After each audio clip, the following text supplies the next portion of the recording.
Well, folks, we're back at it again. You might remember in my last episode, I tried to build a homemade locomotive only using scrap parts, and it didn't work out so well for one reason, and that was the motor I'd put in it was absolute garbage. So anyways, I found this motor in a different drawer. It was missing its brushes, which also probably burnt up, but the locomotive that was mostly intact in that bin had a motor that had brushes. So I took the brushes off that one and put them in this one. And the reason I put them in this one is because I think since this one is a bit of a longer shaft, it might be able to actually hold onto the worm gear and power the locomotive. We're going to attempt to open up this truck here. I'm not terribly familiar, honestly, with these old RSO trucks. I remember that they're pretty easy to open up. At least that's what I remember last time I...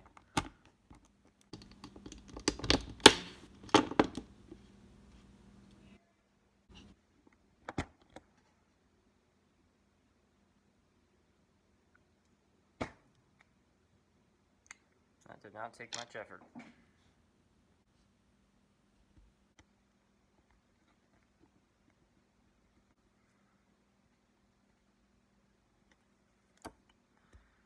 I'll put some oil on that. Just kind of stir it in there so it mixes well. And put a little bit of oil on each of the bearings. Now we've got that cover back on, we'll glue the motor down. And we'll just hold the motor down on the gear, just like so, while it dries. Contact right here came out on this side, not the side that had the hot glue on it, ironically, even though that one was not really ever supposed to be installed there. So we're going to install this one. I'm going to solder a wire to it, and as a matter of fact, we'll solder this wire to it, and then we'll maybe hot glue that one down as well.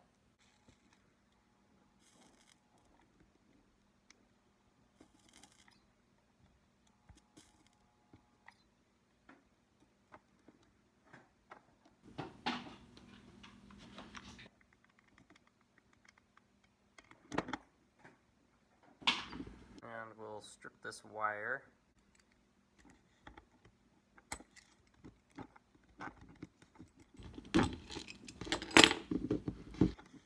And we'll solder it there. So put some flux right there.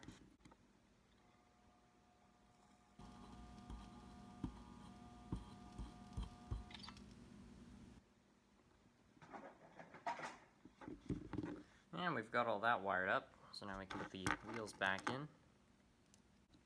So we'll get that on there. And we'll see. Hopefully this will go back on. Probably won't, but hey.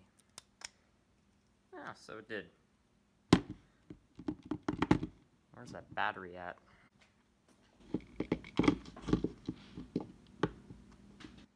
Alright, so we've got our homemade engine done, version 2.0. Now let's go see if this one works. I have higher hopes for it.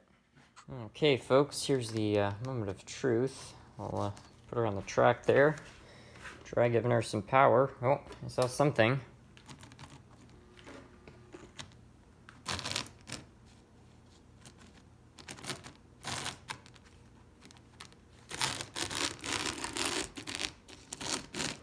Come on.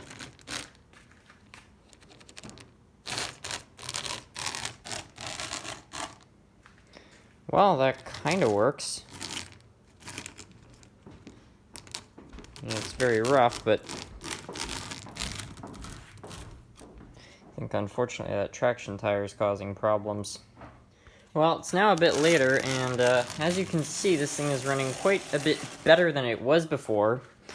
And you may be wondering why. Now, I did point out that the traction tire was causing issues, so I decided to remove it. But all the wheels are original. So, how did I replace a traction tire? How did I get rid of a traction tire, but kept the original wheels? That wheel right there on the left is filled with solder now. I just filled the little gap where the tire went, because when I basically When I picked this up and I just flicked the tire a bit, the whole thing crumbled. It was completely dry rotted. So I filled this in with solder and then got rid of the excess, scraped it down, gave it a bit of sanding, and well, it seems to have worked. It's not perfect, but definitely works a lot better than it did before. So we now have this really crummy engine. Now, it looks, it works fine and dandy, but it looks horrible. I think we need to give it some sort of cosmetic detail, so some sort of a shell would be nice. Now, I do have a Santa Fe F7 shell, but that's way too nice to put on something like this. Now, you guys might remember a couple months ago I went to Larkspur Line, and I bought this. This is a new boiler for my Tyco Chattanooga, which means the old boiler is not going to be used anymore and has no value to me. I'm sure you guys see where this is headed. So, we're going to take this and put it on there. I apologize in advance to any very sincere Tyco fans about this. I remove this, I guess.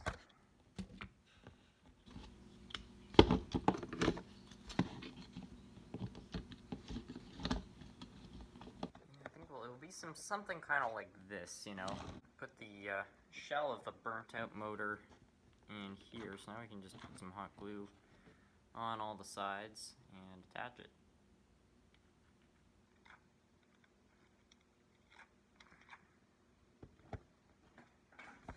We got it kind of level.